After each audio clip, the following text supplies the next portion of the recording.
The Philadelphia Eagles soap opera continues, but today on Run It Back Philly, we have Luke Stansfield from 4th and Jawn, who put out the article way back on December 6th that Doug Pederson wanted to step down, and I'm feeling like he was 100% accurate. We're going to talk to him today. Let's get into it.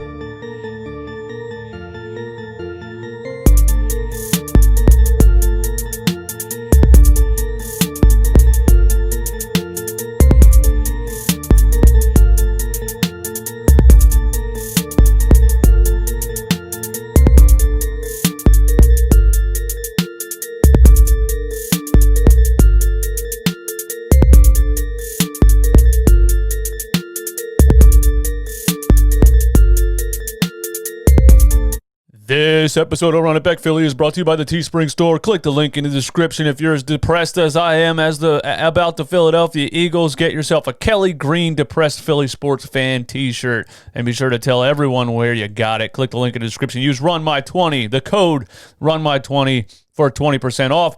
Also, buymeacoffee.com/runitback. I give you sports talk every single day. If you would like to show your appreciation, you can do so by buying me a coffee.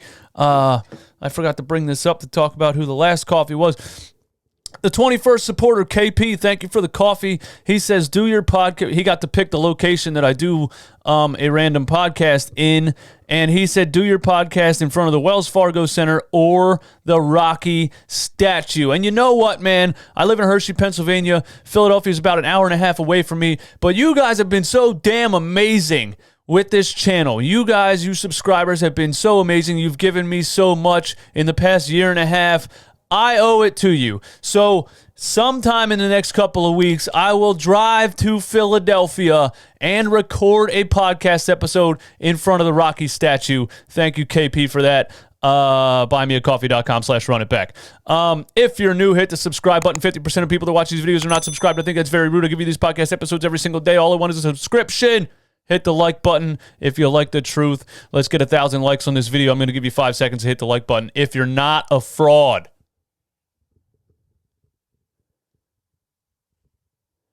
If you are a fraud, hit the dislike button.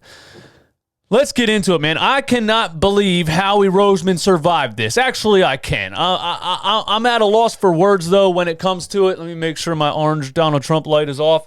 I call it the Donald Trump light because it makes me orange. You know what I'm saying. I can't believe Howie Roseman survived this. It's just ridiculous that all of the things that he did that turned this Eagles team from good to bad, from a Super Bowl contender to the laughingstock of the NFL, I can't believe he wasn't finally fired. Now, Howie Roseman has now survived 3 coaches under Jeffery Lurie. Howie Roseman will now get to hire his 4th coach. Since 2013, Howie Roseman has drafted 1 single Pro Bowl player. That player is Carson Wentz. That is an absolutely dreadful, pathetic draft record. I just thought the guy was finally going to get fired. Don't get me wrong. I'm glad Doug is gone for a couple of reasons that I'm going to tell you in a second if you haven't already heard all of my reasons. I'm so pissed off that Howie Roseman is still here. You had to get rid of both of them. Jeffery Lurie is spineless. Jeffery Lurie is probably the dumbest sports owner in the city of Philadelphia. And yes, I'm talking about the guys that own the Sixers and the New Jersey Devils. They finally said, hey, we have no idea what we're doing. We're going to take a step back. We're going to fire this entire staff that underperformed, Brett Brown and all these goons, and we're going to bring in experienced coaches that have done things in the NBA that can fix this franchise, and we're going to take a step back, let go of the wheel, and let people that know what they're doing handle these issues, right? Jeffery Lurie just can't seem to do that. He has this complex. He wants to be Jerry Jones. That's what he wants to be. It's an ego thing. It's a billionaire who, let's be honest, never had to work for a damn thing in his life, was handed everything. He lives in, shout out to Mike Missinelli, 97.5, said Jeffery Lurie lives in a fantasy land. He doesn't live in the real world. Imagine having that much money and being bored. The Philadelphia Eagles are literally a hobby to this guy. He's bored. He's not going to let it go. He's not going to take his hands off of it. He thinks he knows what he's doing, and it's going to be detrimental to the Philadelphia Eagles for a lot of years. The magical Super Bowl run was what it was, man. It was magical. It was not sustainable because Jeffery Lurie is a terrible owner. Howie Roseman is a terrible GM. I don't want to rant on this video forever. I want to get to my boy Luke Stansfield from 4th and Jawn. So I just want to tell you this. Well, first of all, answer this question for me in the comments, or if you're listening on Apple Podcasts or Spotify, by the way, give me a rating and a review. Tweet me at I am DJ Eastwood with your answer. Do you trust Howie Roseman to hire the right coach moving forward? Also, do you trust Howie Roseman to make the number 6 pick in the draft? Okay, and a lot of other stuff happened with, what the hell's his name? Jawn, damn it. All right, I'm going to edit this out. Where are we at here? John Dorsey being Howie Roseman's consultant. A lot of things are going on with, Jeffery Lurie basically saying, Howie, I'm not going to fire you, I promise, but, people are mad about your bad draft, so I got to bring some people in here that can hold your hand and basically do it for you without you getting fired. Chip Kelly put the guy in the back room organizing mail for a couple years when Chip Kelly was given the reins. Jeffery Lurie will not fire Howie Roseman. We just have to accept it, and we have to hope that he will hand the keys of drafting and personnel decisions to somebody else. Hopefully an experienced coach who can come in and have more power than Doug Pederson has, because there's of course there's separate opinions. Some people think Doug Pederson had no power and it was all Howie Roseman. Some people think Howie Roseman made the draft picks that he made based on what Doug Pederson wanted. So whose fault was it? Obviously, Jeffery Lurie said it's Doug's fault, Howie's staying, so we just have to live with that. But I do want to say this. Doug Pederson wanted out. Doug Pederson didn't want to be under Howie Roseman anymore, and as much as I think Doug Pederson is a horrendous in-game coach, a horrendous play caller, a horrendous on-field decision maker, he won a Super Bowl in 2017 with the right offensive coordinator and staff under him when he had more power. He got sick of Howie Roseman calling all the shots. He probably got sick of getting blamed for everything. I think he's a doofus when it comes to calling plays, and I think he's a doofus for not hiring an offensive coordinator. I also think he's a doofus for what he presented to Jeffery Lurie as far as what his plans were moving forward. But myself and Luke both think that he did that on purpose because he didn't want the job anymore. He wanted to get fired. So we're going to talk about that. But yeah, Doug Pederson basically went into this meeting like the Step Brothers, the scene where they have to go for job interviews because their dad forces them to, and they walk in and say stuff like, I'm not good at working before 11 a.m. I don't like to work with other people. I'm basically worthless. Don't hire me. So Doug Pederson went into this meeting. Basically, he should have just told Jeffery Lurie, hey, I want out. I can't really believe what he presented in this meeting. Let's go over some Jeffery Lurie comments really quick, because this episode could be an hour long. It's an absolute shitstorm of a situation. It's not getting any better anytime soon. I just can't believe how much of a joke Jeffery Lurie actually is.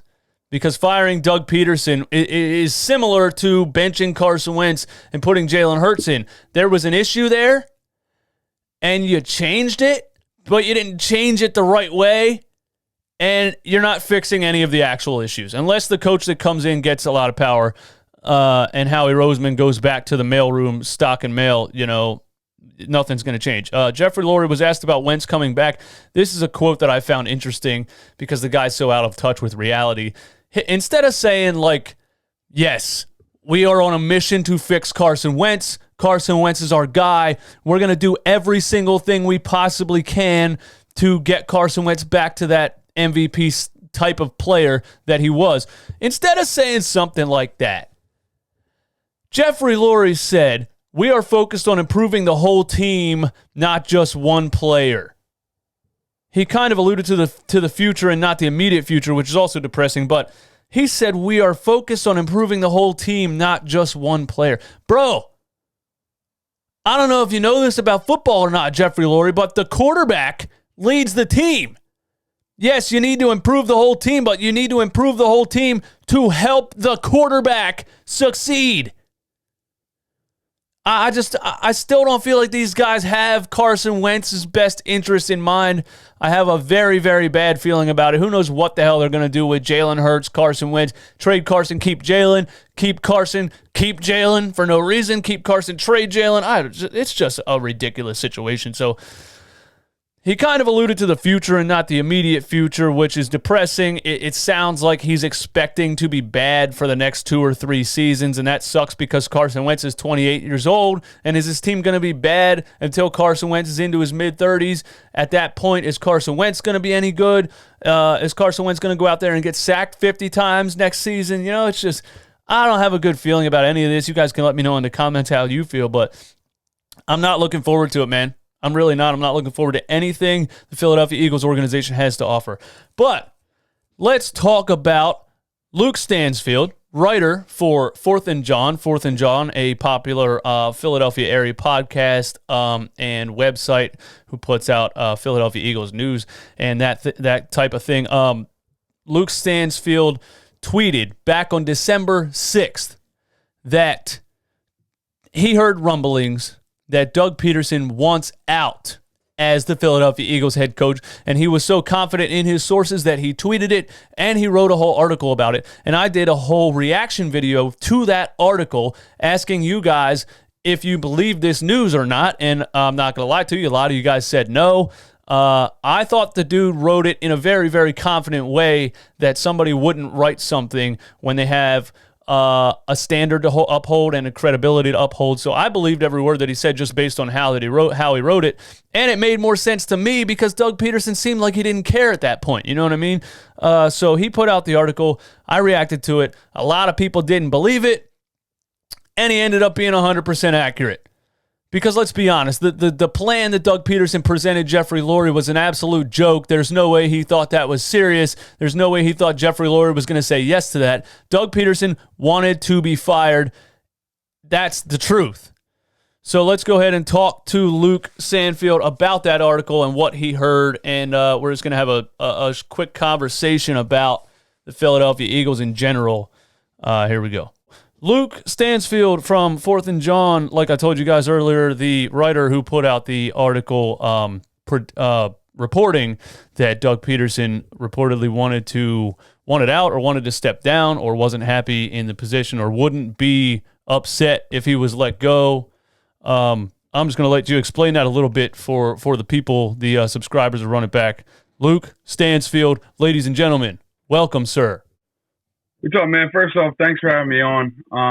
I enjoyed your video, kind of diving into my article about a month ago, and I'm sure we'll get into it. But not a lot of people took to it like you did, so I appreciate that. But I mean, so as far as this news went, someone had kind of told me, actually outside of the Eagles organization. I think the actual date was December 6th. It came right after actually they had lost to Green Bay. And yeah, I mean, basically what I've been hearing and what I heard was that Doug was really unhappy. He felt like he could have been doing a lot more things that he wasn't allowed to be, like what he wasn't allowed to do. And that was really frustrating him, especially because he was, you know, the only Super Bowl winning coach in franchise history. And he felt like he needed a little bit more respect and a little bit more power allocated to him. And he didn't get that. And, you know, it could be a combination of Howie and Lurie. We're starting to see things come out by the hour, really.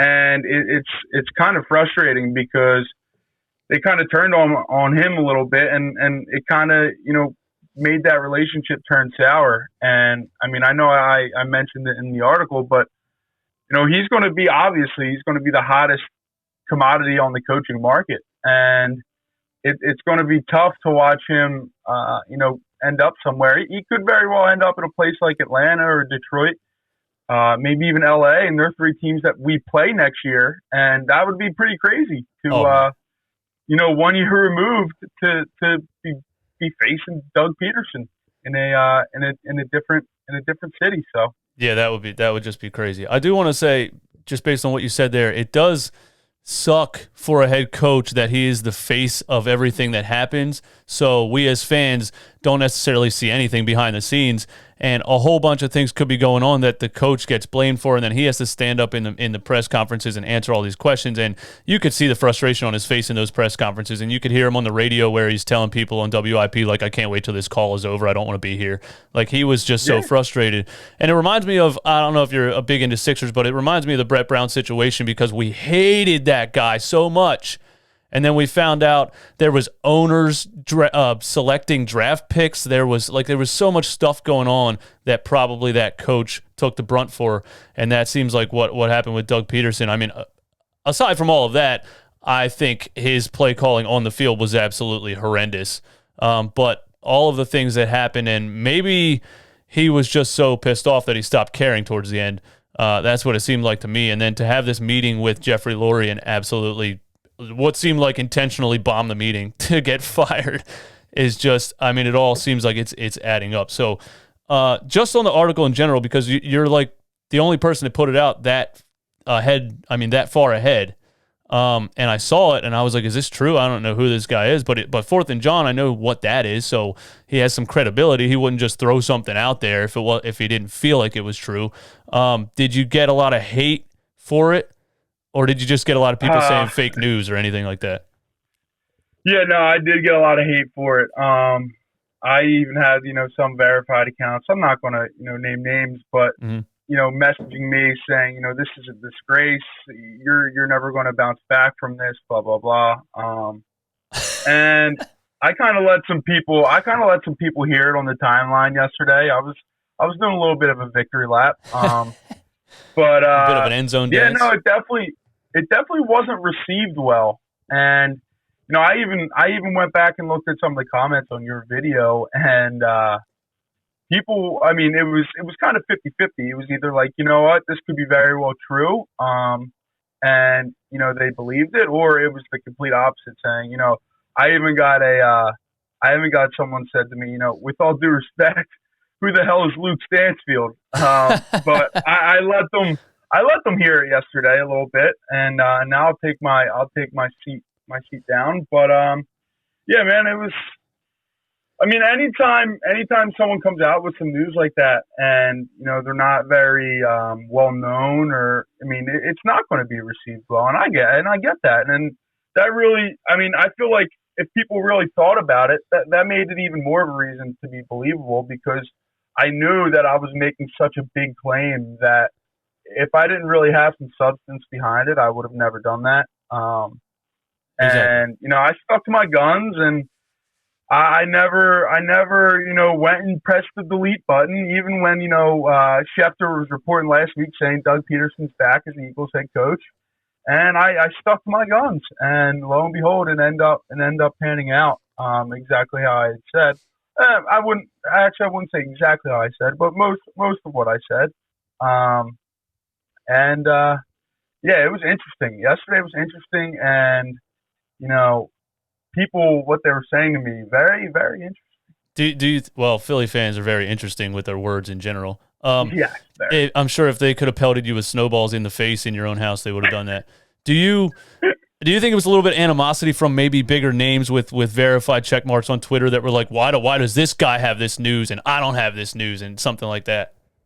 No, I don't think it was really animosity. I think they were just kind of, doing their due diligence and kind of, shooting anything down that, didn't seem very true. And I get that. I will never hold that against somebody, because, there's people in this industry that have done way more in such a longer period of time than I have. So, I have that level of respect for them.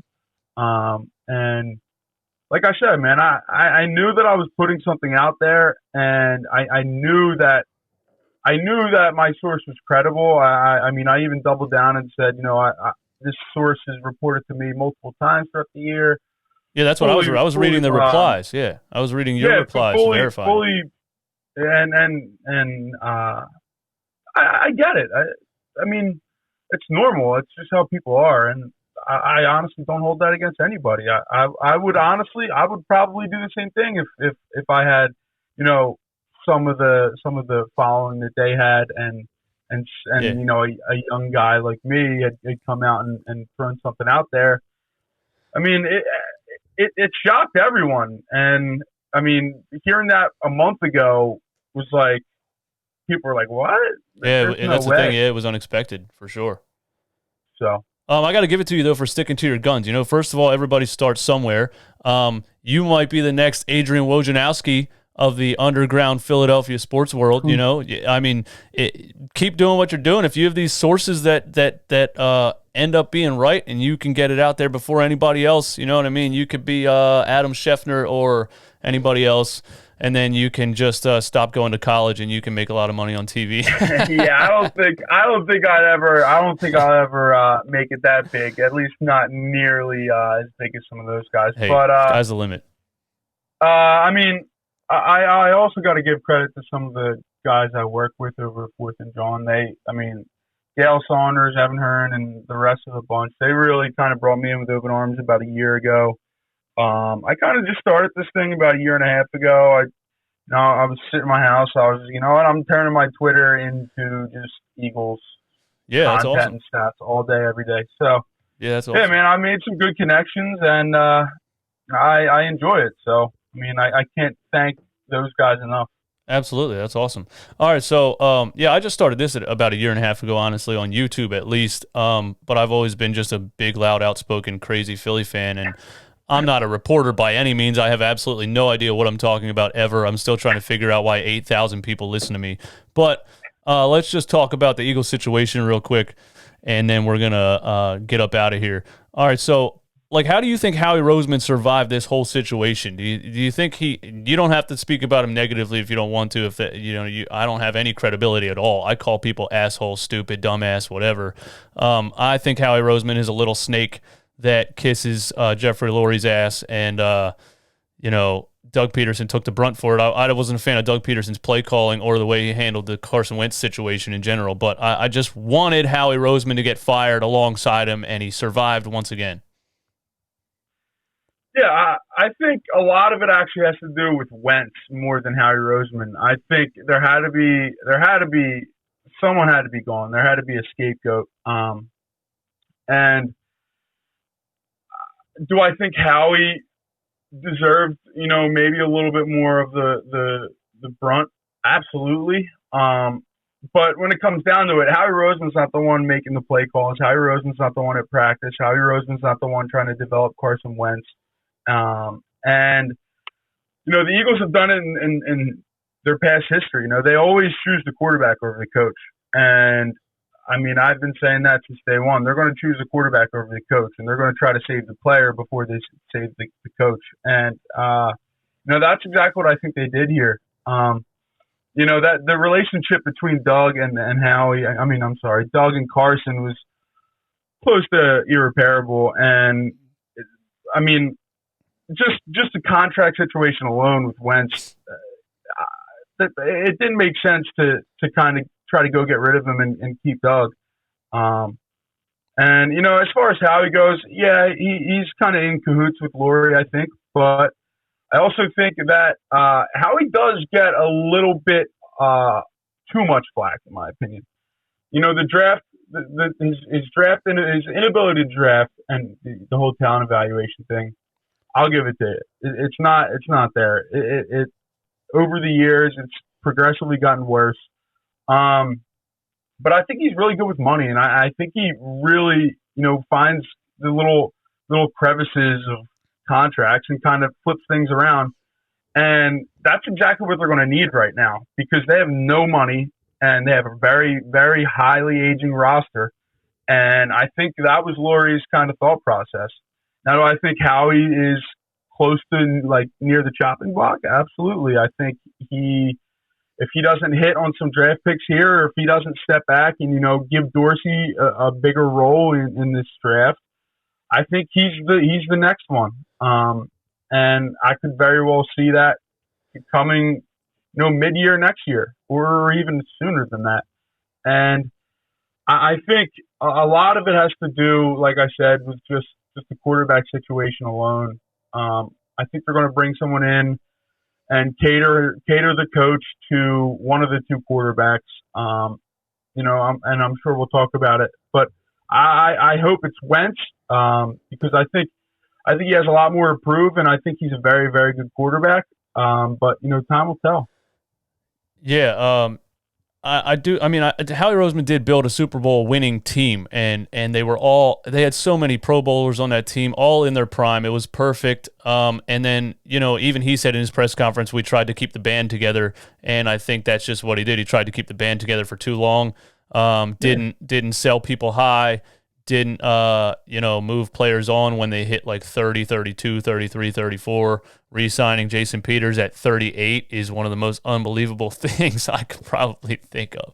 But and the Dorsey situation is interesting too. I don't really know much about it. I was just reading on Twitter this morning that John Dorsey was hired months ago and is like a consultant to Howie Roseman with talent evaluation and things like that. So there's just so much stuff going on in this organization that is just an absolute headache. But if Carson Wentz can be fixed, do you think what do you think needs to happen for Carson Wentz to be fixed and back to an MVP level performer? I think Jalen Hurts has to be gone. I don't think that them two can coexist, not because they don't like each other or anything like that. I just think the whole mentality of Carson Wentz changed. I mean, he battled with it when Foles was here. They put up a statue, like blah blah blah. I get it. It's a statue, but that plays with an athlete's head as much as you don't want to admit it. And I mean, after literally extending and paying him massive amounts of money, you go and draft a quarterback in the second round who would have likely been there in the third round for you to get. And that is just kind of a slap in the face. And I don't know whose decision it was. We're starting to see some reports about maybe it was Howie's, maybe it wasn't. Regardless, whoever made the decision, it was a very, very bad decision. I get it. The whole injury-prone thing was a worry. I mean, Carson Wentz was healthy this year, and I mean, he had some freak accidents in the past. I never understood the pick, and I think that was one of Howie's biggest blunders was making that pick. I mean, obviously, he's going to try to stick by it and kind of prove that there was a method behind his madness. But I think it was an awful pick, and I think first step obviously is to, if Carson Wentz is going to be here and he's going to be our number one quarterback, Jalen Hurts just can't be here. And it's unfortunate because I think Jalen Hurts is also a very talented quarterback. But I also think the Eagles could get some draft capital out of him. I don't think they could get nearly as much as they could with Wentz. But personally, I would like to see Wentz here over Hurts, just because he's proven himself as much as people don't want to admit it. And they try to say that last year was a bad year. I mean, he was the first 4,000-yard passer in Eagles history, and that alone, I mean, I get it. He threw the ball a lot, but that alone just shows that it's a quarterback that we've never had before, and the fact that we're ready to jump ship is just a little scary to me. Exactly. Yeah, he needs the organization behind him, and it's a mentality, it's a confidence thing. I said this yesterday. I mean, first of all, getting sacked 40 times in a season is a confidence thing, and you could see his pocket awareness just disintegrate to the point where he was like ducking and dodging when there was nobody near him, especially in that Green Bay game. And he needs to have a clear head and to feel like everybody wants him to be the quarterback. And the whole Jalen Hurts thing, all of that just affected him even more after the Nick Foles thing. It's just a ridiculous situation. But if that was all, maybe it was Doug Pederson. Maybe he was asking Howie Roseman, like, yo, I need a backup quarterback. This dude gets injured in important situations. I want to get back to the Super Bowl. I need a backup quarterback. And maybe that's why that happened. But if it was Doug or whoever it was, they didn't realize what effect that had on Carson Wentz and the fact that, like, a rookie quarterback isn't going to get it done anyway.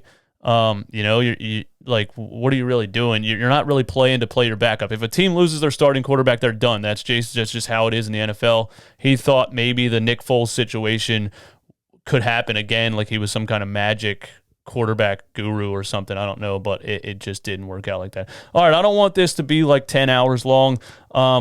I'm glad we covered everything we wanted to cover. Great to have you on here, Luke Stansfield. Everybody follow him on Twitter. The new Adam Scheffner of the underground Philadelphia sports world. Yeah, man. Yeah, I appreciate having me on, man. I really do. Absolutely, man. And follow Fourth and Jawn and listen to Fourth and Jawn podcast, man. Great Eagles content all around, every day, and not every day, once a week, something like that. We got a lot of draft content coming out. So if you're into the draft, I mean, we got a top 10 pick for the first time in a while. Figure, we got to really hit on this one. I know a lot of Devontae Smith fans, especially at the national championship last night.